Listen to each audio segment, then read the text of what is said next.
Please join me with a big welcome for our dear friend, Dr. Suzana Simoes.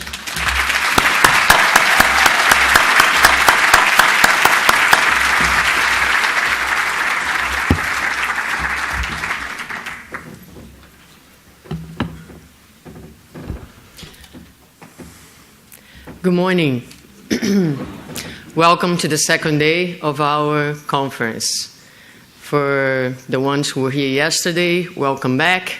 For the ones who are coming for the first time, we're glad that you're able to make it here on our second day. Today, we are going to talk about, our topic is the role of the Spiritist Center as a healing place.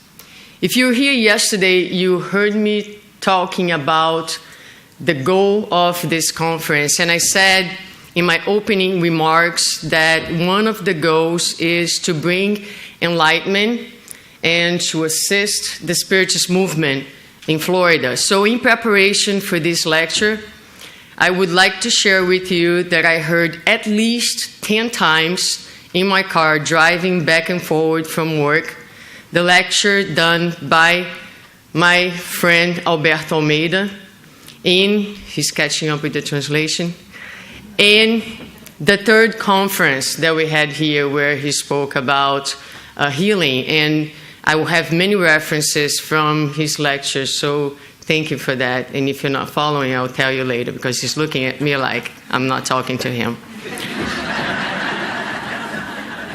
All right. And in taking from his lecture, and also if we refer to the things that we heard about yesterday, I started to question. I actually chose the titles of the talks that you heard yesterday and will hear today. And I chose this topic, the role of the Spiritist Center as a healing place.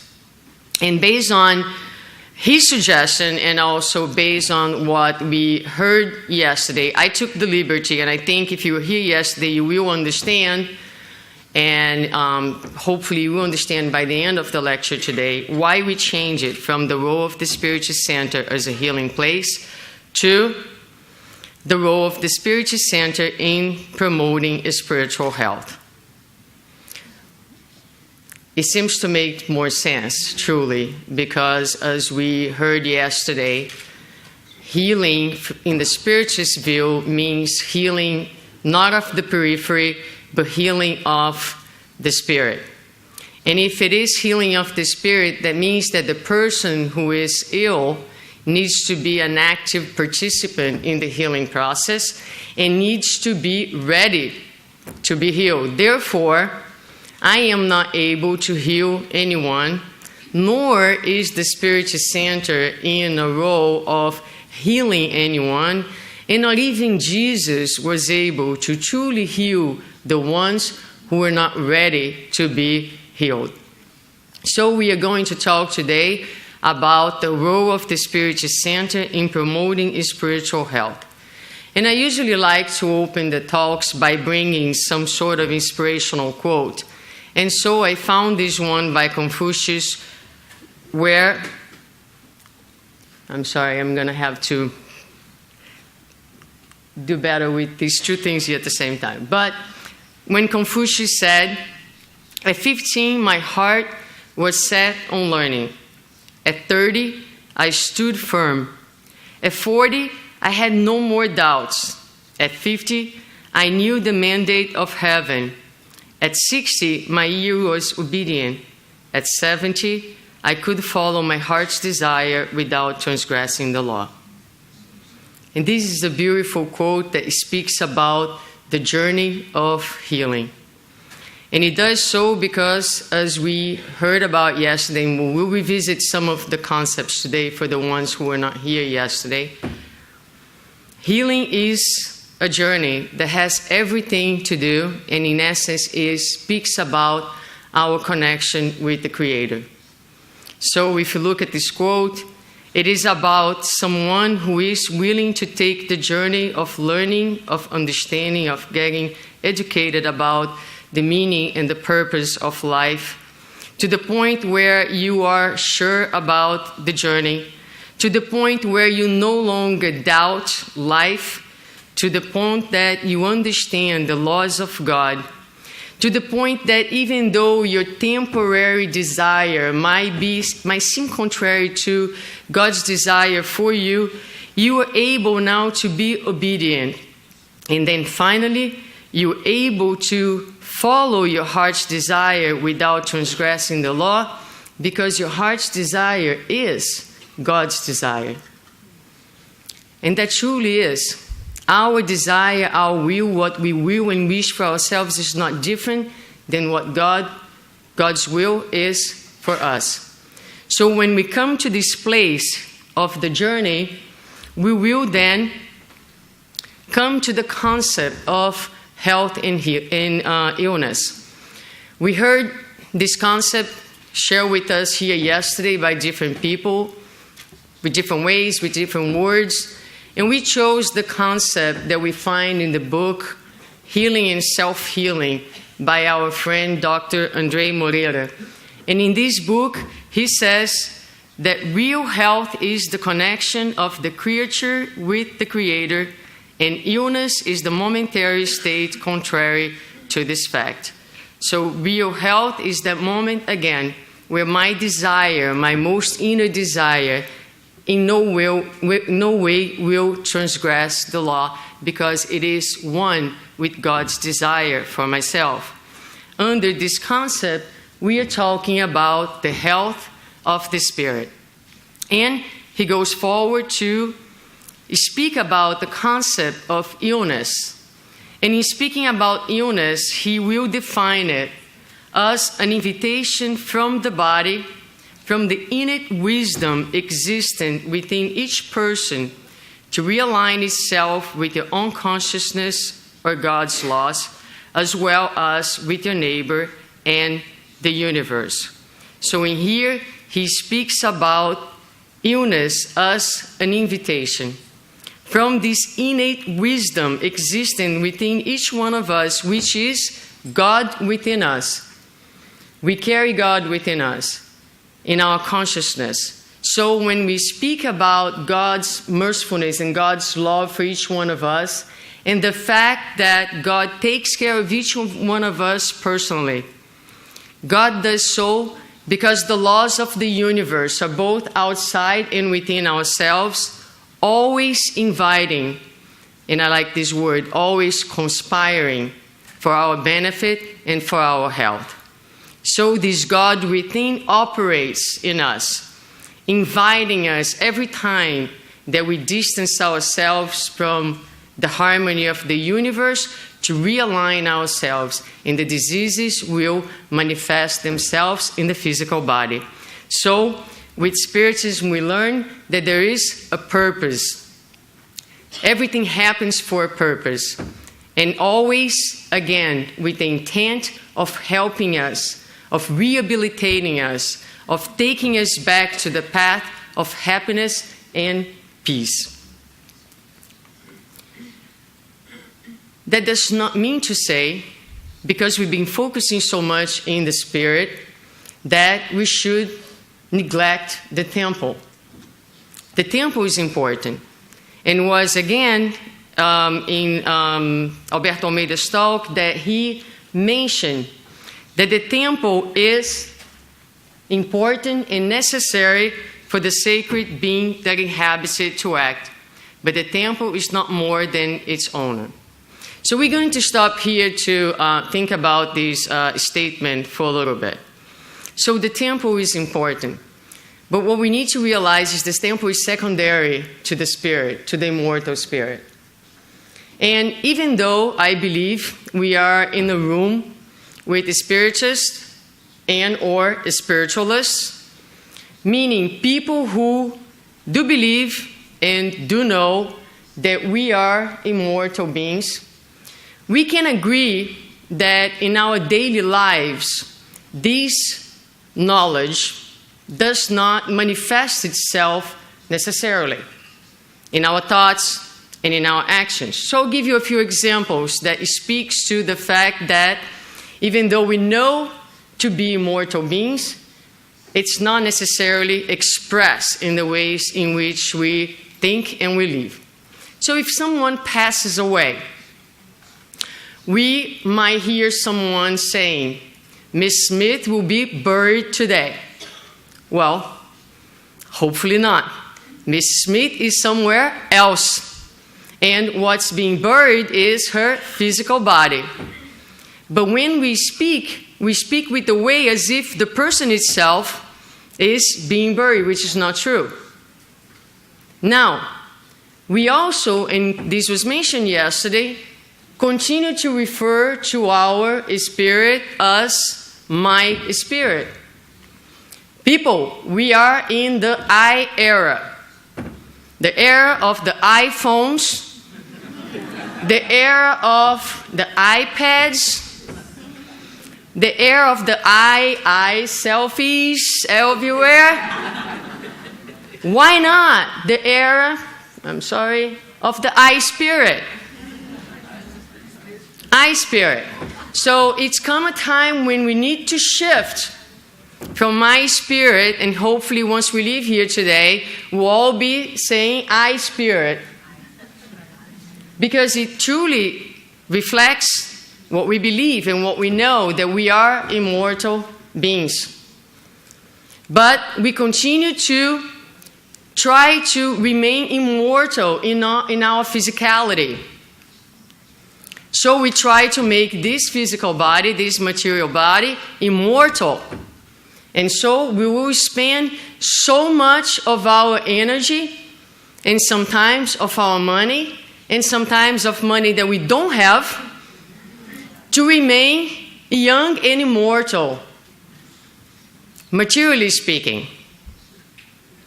So those are just few examples, brief examples that speak about our difficulty, because the knowledge remains cognitive and intellectual. Now, who is in the Spiritist centers?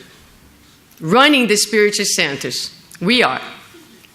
And so, sometimes the Spiritist center too will focus more on the disease, the material, the person who comes in, the physical body that comes in, than to the immortal spirit. And a lot of times we see, still in the movement here and abroad, that the healing work becomes the primary work of that Spiritist center. Attracting people who are seeking healing.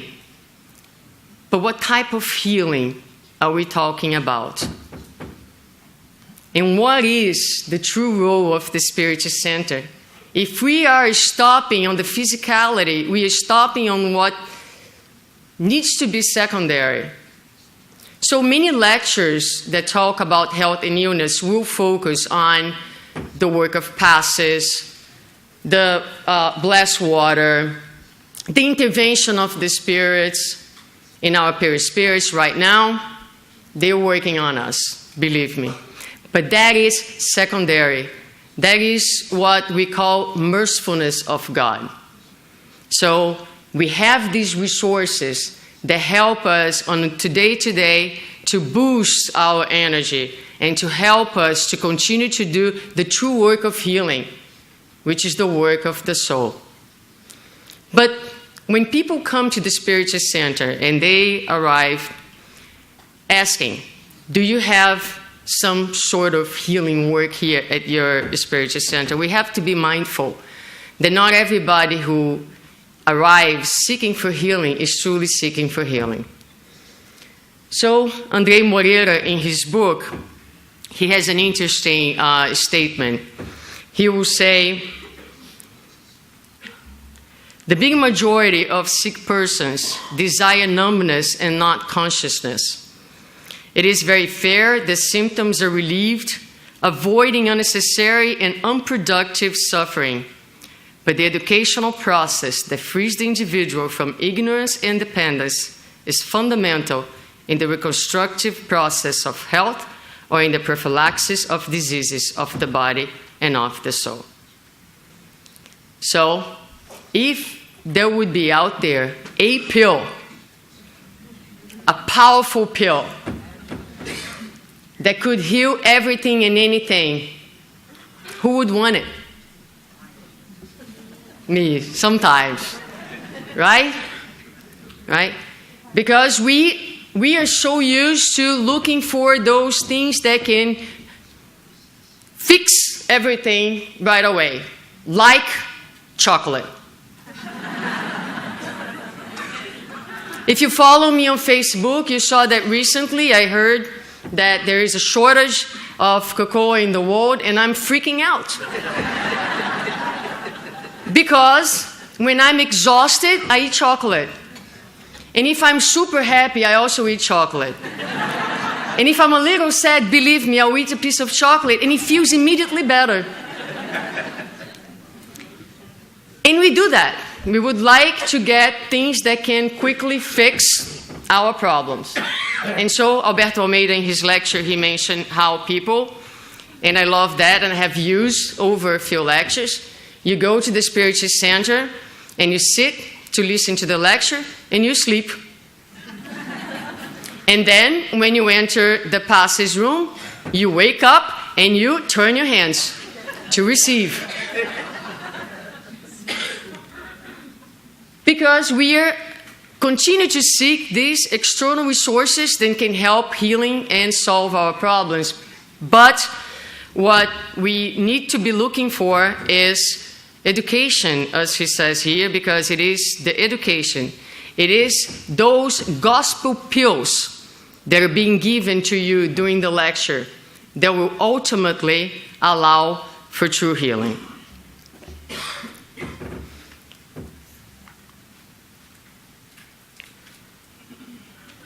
So the Spiritist Center, following this line of thought, should not be a new edition of traditional temples and religions. The Spiritist moves in the opposite direction. It does not hold any external rituals that distance the creature from the most pure and crystalline reality. So it is fair that we offer assistance, immediate assistance, and this is precisely what Jesus did and taught us and expects us to do, to reach out and help others. But the Spiritist Center cannot be that place where we go looking for Suzana, Marcelo, for them to solve our problems. We were in a study group recently and in English, and this lady, who is the mother of one of the participants, she just joined us. She's 90-something years old, and she made a very special comment to me another day. She said, I come here to this group, and you guys talk, and give no solutions for any problems.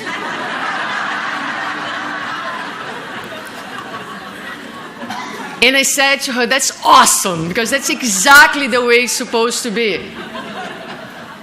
We are not here to solve your problems. We are here to empower you, to give you the tools so you can figure out your life. And so that's the role of the Spiritist Center. Now, let's then talk about, once we enter the Spiritist Center, what should we find? We should find the Consoler. As it was promised to us, and we find in the Gospel of John 14:26, but the Comforter, which is the Holy Ghost, whom the Father will send in my name, he shall teach you all things and bring all things to your remembrance, whatsoever I have said unto you. So when we come to the Spiritist Center, when we arrive at the Spiritist Center, people need to find consolation.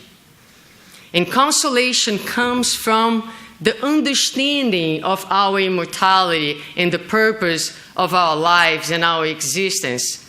It comes, as we also see in this very good book by Alírio Cerqueira Filho, The Spiritist Center and the Promotion of the Immortal Being. He speaks about the goal of Spiritism in being to revive the message of Christ in spirit and in truth, to bring Christianity to humanity under the compass of the basics work of Allan Kardec. So we should find the message of Jesus revived.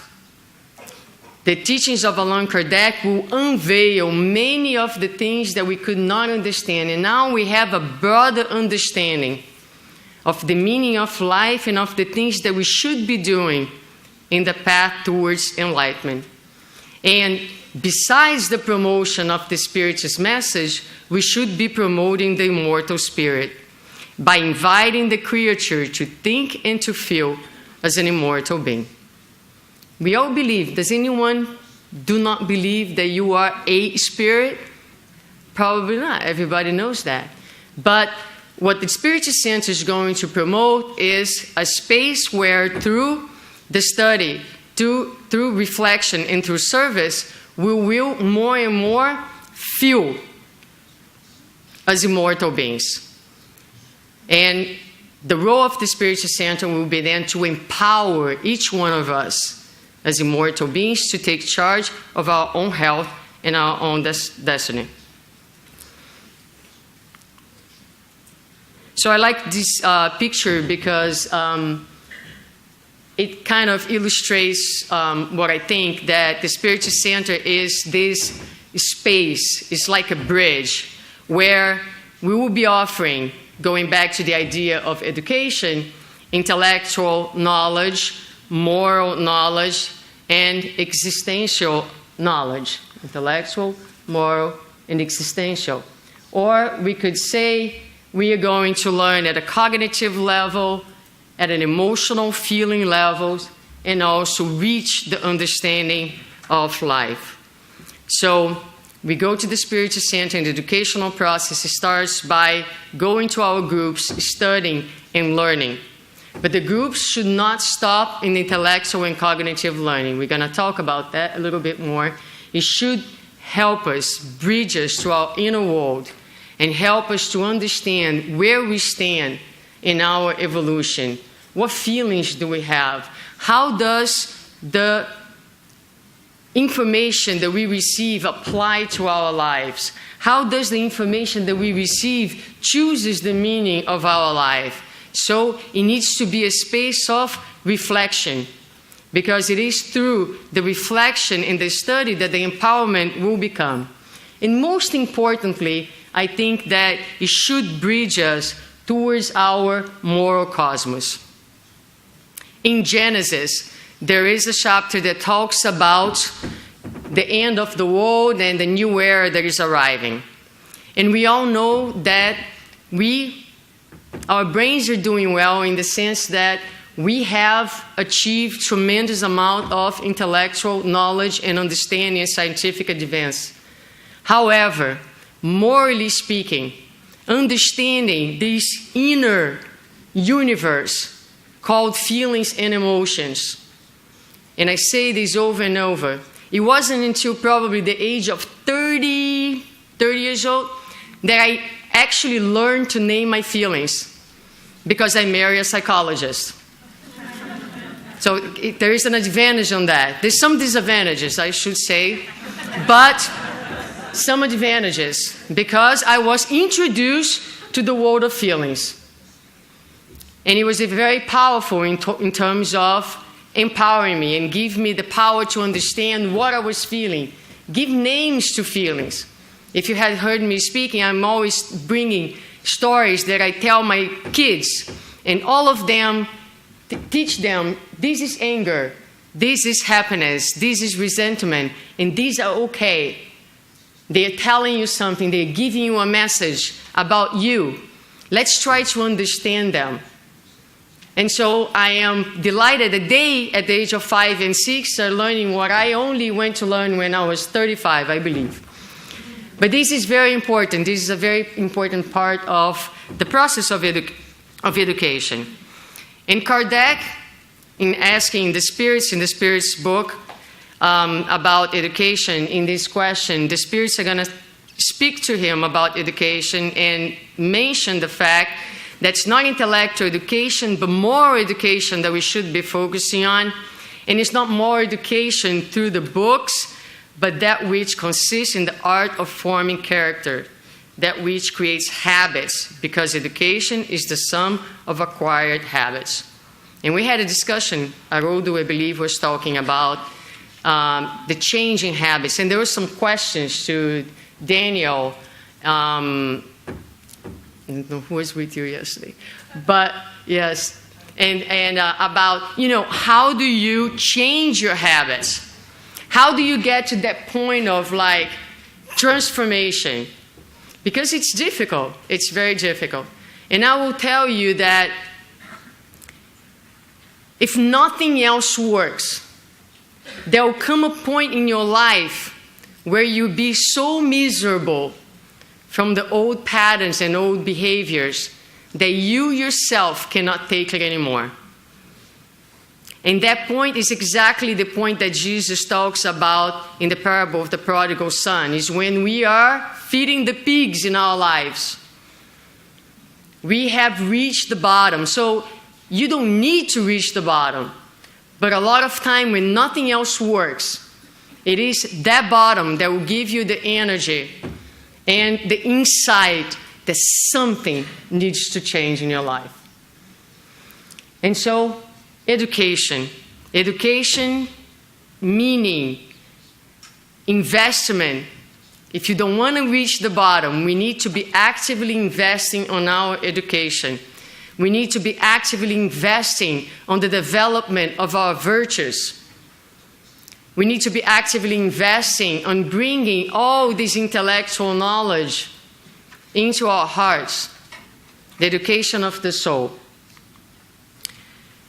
And Dr. Bezerra de Menezes, in speaking about the Spiritist Center, he called it nucleus of renewal. The Spiritist nuclei must leave the level of temple of beliefs to become an enablement school of virtues and of formation of good men and women. Love that statement, enablement school.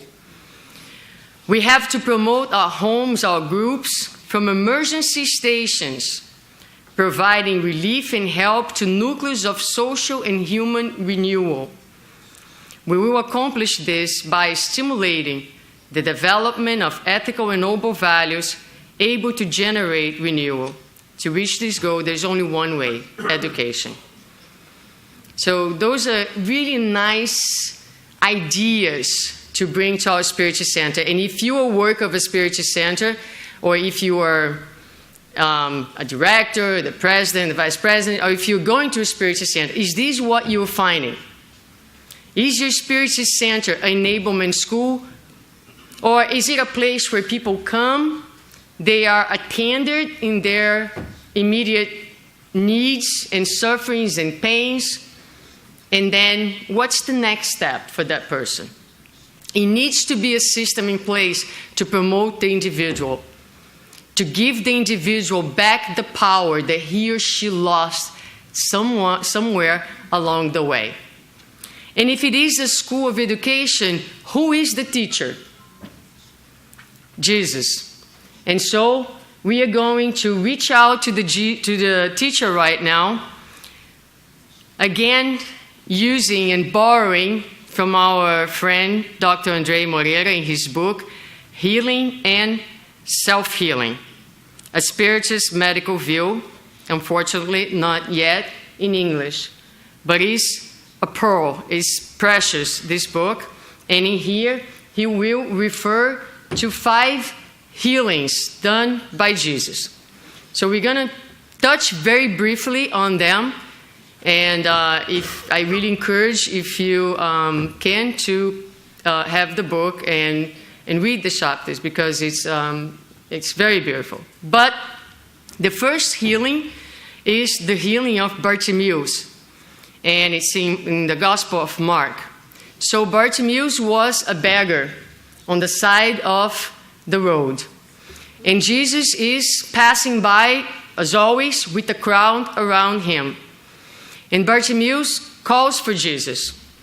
And Jesus stops and tells Bartimaeus to stand up and to come to meet him. Now, Bartimaeus represents many of us who go through life in the condition of people who have not to offer, but who needs the alms of others in order to survive. So Bartimaeus represents us in our powerlessness. And what's interesting in this passage is that as he stands, he removes his cloak, which means that he removed all the things that he used to protect himself from his fears, perhaps from shame, all the illusions. He needs to put that aside and stand up and walk towards Jesus. And Jesus, of course, knew exactly what he needed, but he will ask Bartimaeus, "What do you need or want from me?" And Bartimaeus will say, "I would like to see." So, in the path for healing, the first thing that we need to do is to be able to see. Not with the physical eyes, because what was restituted in that moment was way more than the ability to see with the eyes. What's restituted to him in that moment was the ability to have a spiritual sight, to understand, to see the true purpose of life. Then Jesus goes on, and we find in the Gospel of John the healing that happens at the pool of Bethesda. And in this pool, we have the paralyzed man who has been there for many years waiting for the opportunity to jump into those waters who were said that heal people. But he was paralyzed. He could not move. So Jesus comes and heals the man. Because in the journey for healing, it's not necessary only that we see, but it's important that we walk. It's important that we are able actually to move, to overcome the spiritual inertia where we remain for a long time.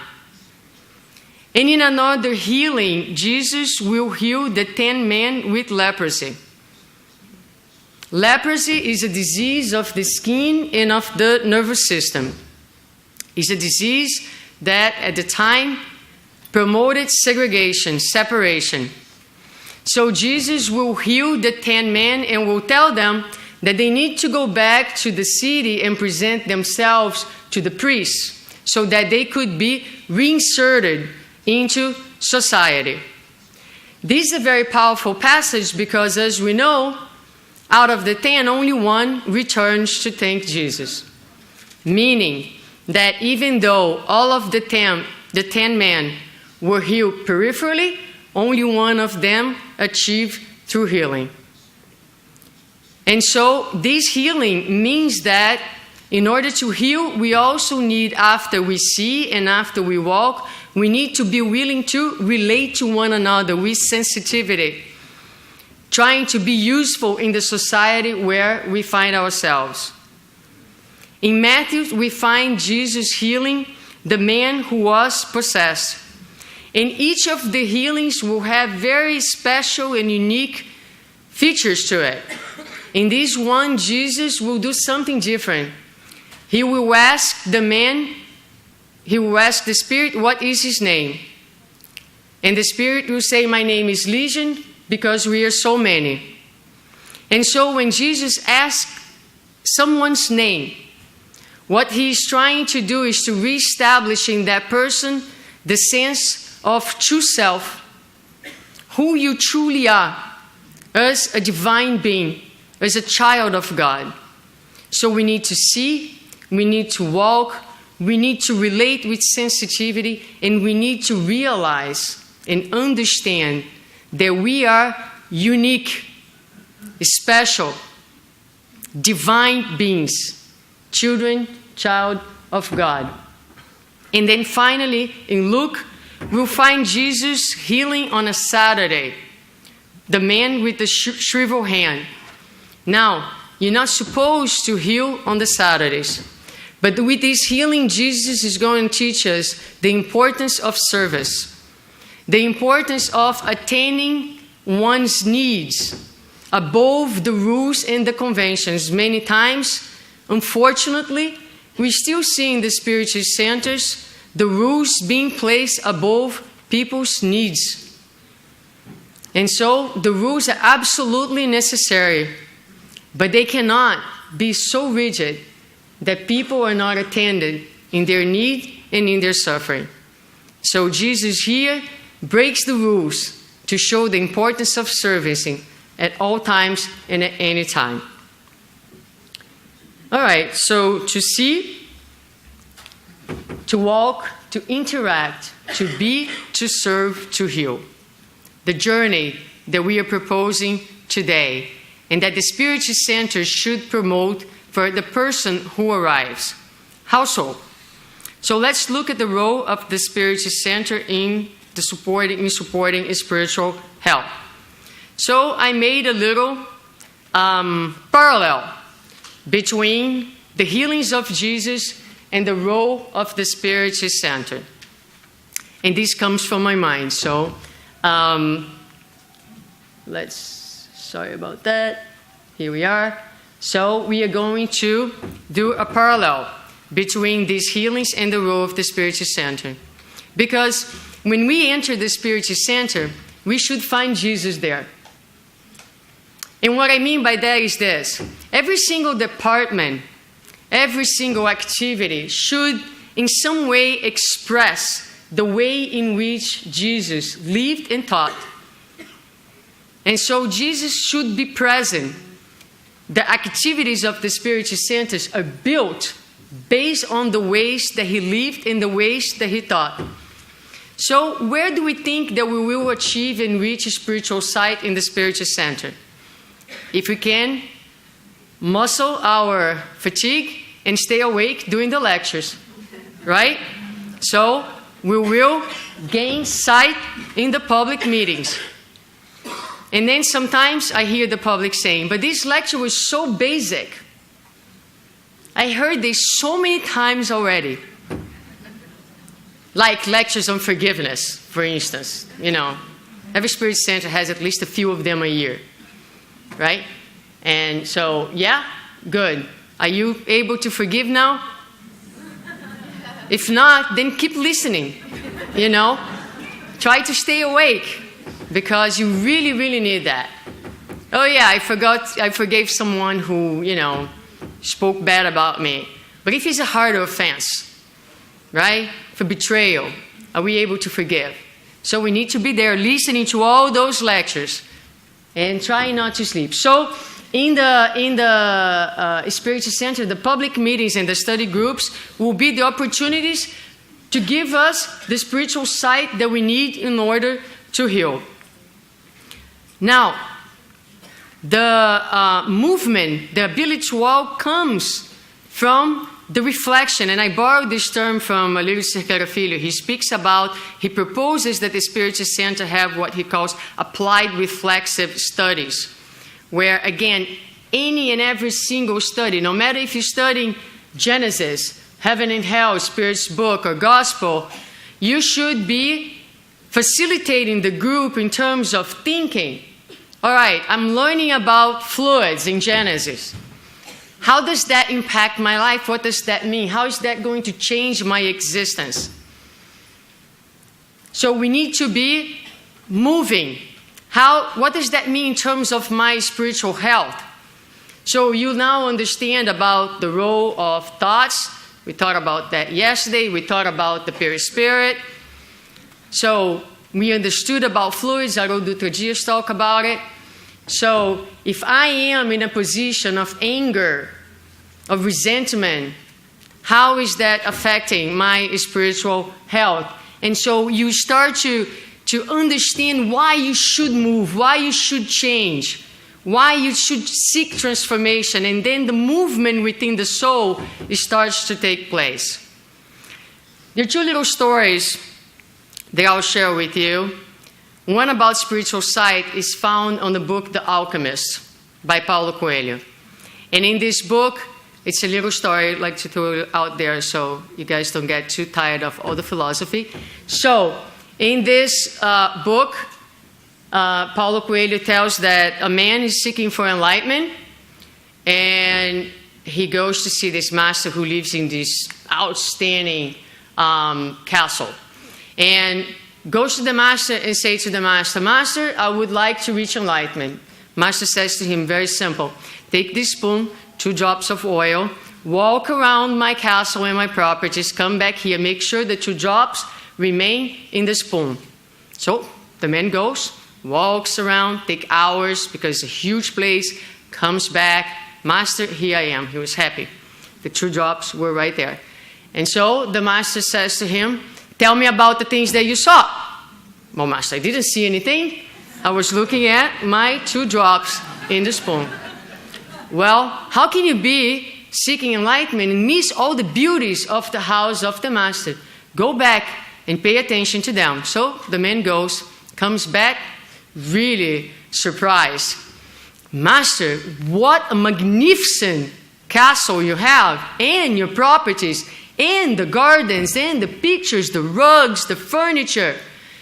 And the master said, but where are the 2 drops of oil? But Master, it's impossible. He said, well, but that's really what you need in order to reach enlightenment. You need to be able to see the universe outside of you, and you need to see the things that are close to you, close to your heart. So we need to see. But more than see, we need to be able to walk. And so there's another little story so that we can be above the difficulties of life, so to speak. So that's a little bit more well-known story. The story of a master who was also a boatman, and so his job was to cross people from one side of the river to the other side of the river, which is really what masters should be doing, helping people to cross from the edge of ignorance and unconsciousness to the edge of knowledge. And so this man, who was a very intellectual professor, needs the service of the masters and asks him, can you please help me cross to the other edge of the river? Sure. So the 2 men get into the boat, and they're crossing, and because it was a long journey, they start a conversation, and the professor asked the masters, in this life, did you have a chance to study the sciences, biology, physics? And the boatman says, no, I didn't. And the professor says to him, I'm so sorry, you just lost half of your life. And so the journey continues on, and then the boat hits a rock, and it starts to go down. And the boatman says to the professor, Professor, do you know how to swim? And the professor says, no, I don't. I'm so sorry, you just lost your entire life. And so, in the Spiritist Center, more than the ability to see, we need to teach people to swim. We need to teach people to walk. We need to teach people to stay above the water so they can breathe. Because there is times in life that the flow of the river is strong. But we can, with the right tools, with the tools of the gospel, we can survive and have the strength to overcome any situation in our lives. And so there is reintegration. Reintegration will take place through fraternal welcome and acceptance. Every single person in this room and in this world wants the same thing, wants to be loved, wants to be accepted, wants to feel that he or she belongs to something. So, when someone arrives at the Spiritist Center, we welcome that person with open arms. Not the physical body who came in, but the spirit who just entered our center. And in that welcoming, so much healing takes place. We think about healing sometimes in different ways. We're so narrow in thinking of passes, water, this obsession, please, right? It's the highlight. But fraternal welcoming, people arrive to the Conscious Living Spiritist group, they say to me, or they call me, do you guys hold healing services? We don't have any special type. Some centers have. There's a place for everything. We don't. And I always say, and I tell my friends there, please say yes. Of course. And if the person just walked through the door, I said yes. And guess what? Your healing already started. You left your home, came all the way over here. You're already moving. Now you're entering this temple, these vibrations. We already love you. Welcome. So healings take place. And Alberto Almeida shared a story that I'm going to share with you. And there is no way in this life or the next that I can tell the story the way he did. So if you want to go back and listen to it on YouTube, but I'm going to do my best.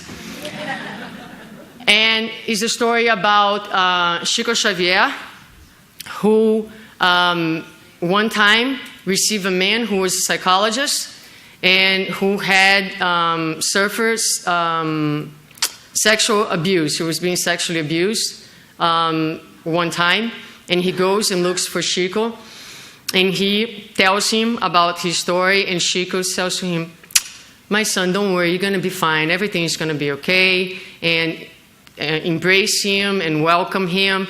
And he left. He didn't really know exactly what Chico meant by everything is going to be okay. It happens that he went back relating to the person who had been the abuser, and the abuse happened another time. And then later on in his life, he found out he had AIDS. So he goes back to Chico, and he tells Chico, "Chico, I have something horrible to tell you. I have AIDS. Oh, my son. But I have so many different things. I can barely see. I have all kinds of pains. You have no idea. But Chico, you don't understand. There's no healing for this. But my son, there are so many people out there living with diseases that will never heal. Greed, jealousy, envy. But Chico, don't understand. I'm going to die. Me too, my son. Me too. I too will die." And in that very brief conversation where the welcoming, the non-judgment, the acceptance, but also the firm instructions that come from the knowledge of the immortality of the soul, help that man not to go into the road of suicide that he was already contemplating. Today, he remains a worker in the Spiritist movement, healed by that conversation, and Chico is no longer with us. So, healing taking place, as we said yesterday, you can still have a disease and yet have a healthy, be in a state of spiritual health.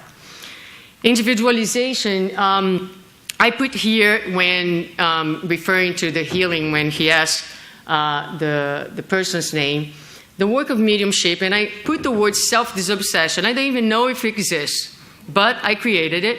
And so, self-disobsession, because I think that that is one important work that we should be doing in the Spiritist Center. The disobsession is okay, yes, it is okay, but more powerful than telling the Spirit, "Please go away," is telling you, "Please raise your level of vibration," right? And in doing that, find out your true will. And find out that your will is no different than God's will. And find out that even though you are surrounded by other thoughts and other ideas, you are able to discriminate. And it doesn't matter if your thought is yours or somebody else, but you need to identify if that thought serves you, if that's truly the way you want to continue to move in your life. And you need to connect again with our true will and our true desire. That's a special idea that comes from the Course in Miracles that many of my English-speaking students like to talk about in our Spiritist group, is that our will is the same of God's will. We can momentarily be confused about what our true will is. So, through prayer, through the passes, through mediumship, and mediumship is not being in the mediums group. Mediumship is being here right now. Mediumship we develop in our everyday activities by raising our thoughts and reaching out to the good spirits. We find out more and more about our true will and our true self. And finally, service. Service through the volunteer work that the Spiritist Center will offer us. And in speaking of service, I will bring you this quote by Tagore that I love so much, when he says,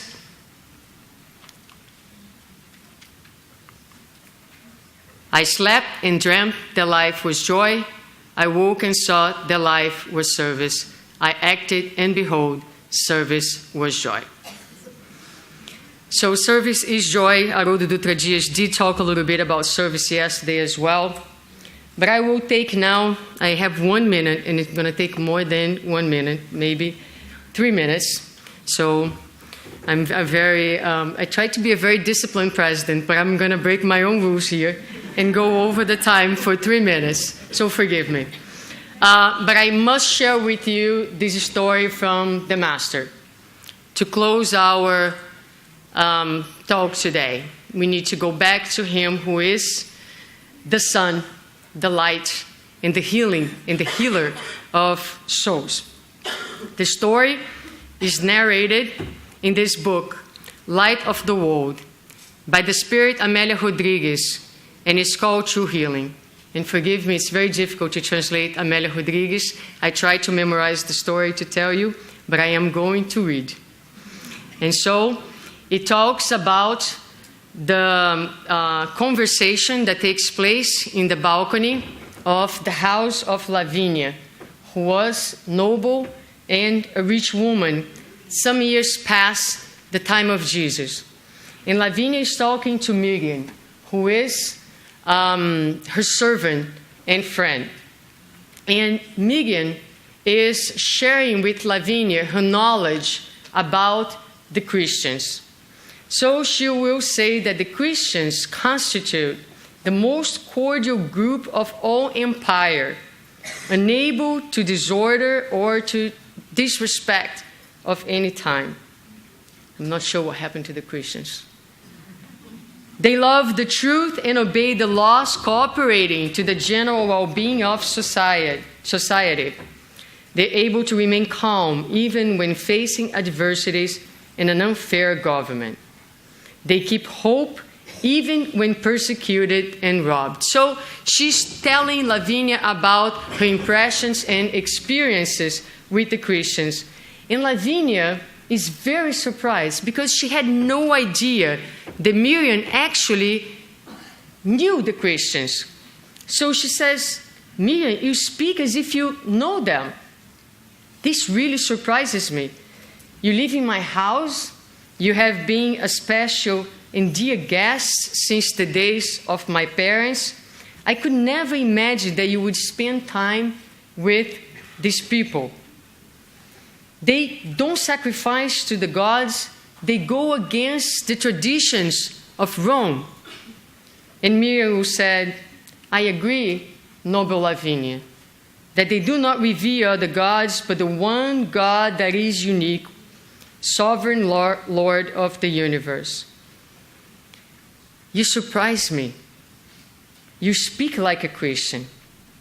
If this is the way I sound to you, noble Lavínia, I would like to share with you that Jesus fascinates me. This is blasphemy. Have you lost your mind? Why you never mentioned those ideas to me?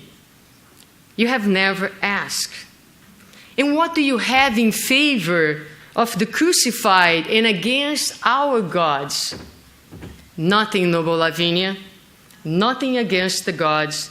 Only in favor of Jesus, who I met many years ago. And then Amélia Rodrigues describes that in that moment in which Miriam speaks about Lavínia, her big dark eyes are clouded with tears and she changes. She's even more beautiful. And Lavínia says, when you met him, were you already? Yes. It was the paralysis that took me to his presence. And he did not heal you? Don't they say that he was a healer? He did not heal my body? This is correct. Not my body.